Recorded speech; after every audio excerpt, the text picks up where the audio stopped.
All right. We're having a good time here today. So let's ruin that. Jim, Monday Night Raw transpired last night as we are recording. A lot of people love it. A lot of people get mad when I don't thoroughly review it. I'm not crazy about the show right now. I'm not really happy with WWE right now. I'm not enjoying it as much. But let's talk about last night's Raw and let's get your thoughts on it. Well, this was a show where there was actually maybe 20 minutes or so of stuff to watch. They sprinkled it out through the program. Basically, it's the main event angle with Punk and Sammy and Jay and Seth and Bronson and Braun and Paul and Bob and Carol and Ted and Alice. That's what, at least on this show, instead of just teasing something at the start and then paying it off at the end and you having to sit through 2.5 hours in the middle, they actually kept it interconnected with some other things through the course of the evening. So I like that. But again, otherwise, you got these, 6 guys, and that's the thing that you're watching for, and the rest of it's in the middle. And a lot of it is the talking of the thing. But they started out with Punk's promo, and he's over, and they chanted and talking about going to Money in the Bank because there's a qualifier later on tonight. And hey, with Jay, it wouldn't be personal, it'd just be business. But with Cena, who sold his soul to a bald fraud goof, just any chance that Punk gets to remind The Rock that he's a bald fraud goof, even when it obviously didn't really need to go there, but he just wanted to remind everybody. So he's going to get Cena, and then Sammy's music played, and Sammy came out, of course, as the Henry Kissinger of this whole company, where he's always trying to get everybody together and the common cause and see the big deal. And it's good to hear that Punk is full of confidence because Paulie's bunch took him out of Money in the Bank. But Punk, you got to win tonight. Don't think about them. Don't worry about me. Stay focused. We all need you to win tonight, or this place will be unrecognizable as Seth is champion. Why? It'll be almost as bad as it was when he was champion a year and a half ago. See, this was a little, it's like they're all in dire straits because it's almost like Donald Trump would be elected president of the United States or some kind of dire consequence like that if Seth would be the world champion again. But it's for the story. So they did that and set that up, and Sammy's rooting for Punk, and Punk's got Sammy's back, and they're all just happy.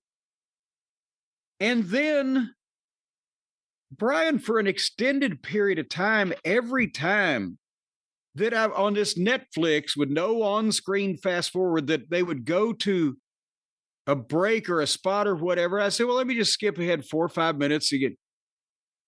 And you end up in a commercial, in a pre-tape, in a merchandise spot, in a travel log, in a drone shot. They had a 3-way Money in the Bank qualifier with Stephanie and Ivy and Liv.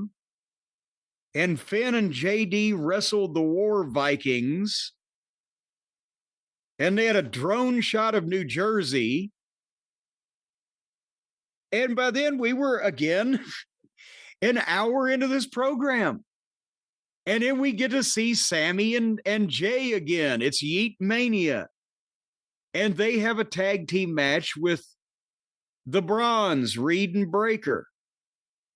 And that'd be a great tag team match because I like all those guys. I like all those guys. That Jay is a popular person, but his work, But they go to break in 2 minutes and they come back. They get some heat on Sammy. And a kind of a blah tag. And then as soon as, the babyface comeback starts again, there's Seth out there and does the curb stomp on Jay on the floor for the disqualification. But as they were going to kill Sammy, Punk came out with a chair and saved the day. And And apparently we're being led to believe that Seth thinks the plan is right. They go, we got him right where we want him. And almost nothing happened again. I don't mean to be overstating this, but You're not. there was a nice drone shot of Atlanta. There's a nice drone shot of Tulsa. They got drones everywhere. What the hell? What is going on with WWE? They have like a drone army. Well, they're getting money from the fucking city governments. The drone shot of Los Angeles, I think they should have paid extra for that. That was extra nice with the palm trees. Rochelle wrestled Carrie Sane. Well, 1 foot, 75-pound weight difference. And then we got to the next Money to Bank qualifier.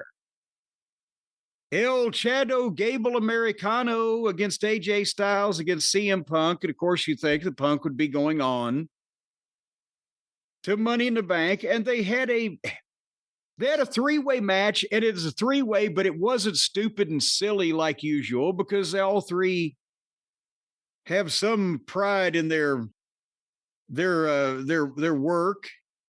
It was nice wrestling. It kept it going, and they did a complicated back and forth finish. Everybody was there for, and a number of false finishes. But finally, Punk hits the go to sleep on Gable and covers him, and Braun pulls him out, and they get on Punk, and here comes Sammy and Jay, and they have a big fight, and AJ dives on everybody and then springboards into the ring on Gable, but Gable had loaded his mask. Boom, met him with the headbutt. 1, 2, 3. And it was so Gable's got, now the big stars are not in Money in the Bank, so they could have the actual match that's going to draw the money to the Money in the Bank, apparently. If they're going to have the match, nothing's been announced. If they're going to have the match, but Punk then jumped Braun. Seth and Punk fought. Braun speared Punk. Reed stopped Sammy. Seth stomped both of them. Jay came back in, super kicked everybody, but Braun speared him and Seth stomped him. And then Reed hit Jay with the splash off the top rope twice. So that's some nice Mid-South wrestling going on there at the finish. And so out of 3 hours, you got 20 minutes. And the rest of it is drone shots of downtown fucking Oshkosh. That was Raw. Yeah, look, the people there really seem to like it. And people watching at home seem to like it. And like the commentary and everything is just really an unenjoyable show for me right now. Not that SmackDown's any better. SmackDown has not been. SmackDown somehow became the worst show, yet also unwatchable to me right now. No, I don't want to see either one of them, but SmackDown I want to see less than Raw right now.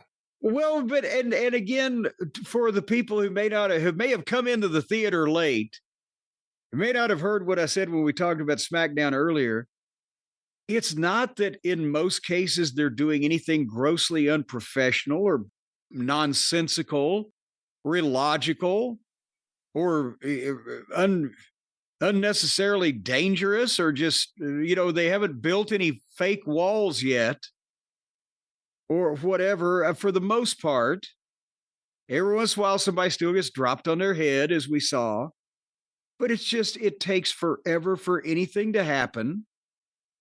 And most of the matches are either with the underneath guys when you want to see the top guys interact, or the top guys that we get a minute and a half to break and come back and do the DQ. And over on the other side is AEW, where you cannot stop the carnage for a second to even count the fucking bodies. So it is quite a choice, but in all honesty, you see which one is making the most money, drawing the most money. The fucking WWE that has the stars and is giving them just the very bare minimum they need to keep them coming back. And we'll see where that line is as the prices go up and the amount of wrestling goes down. We'll see where they hit the tipping point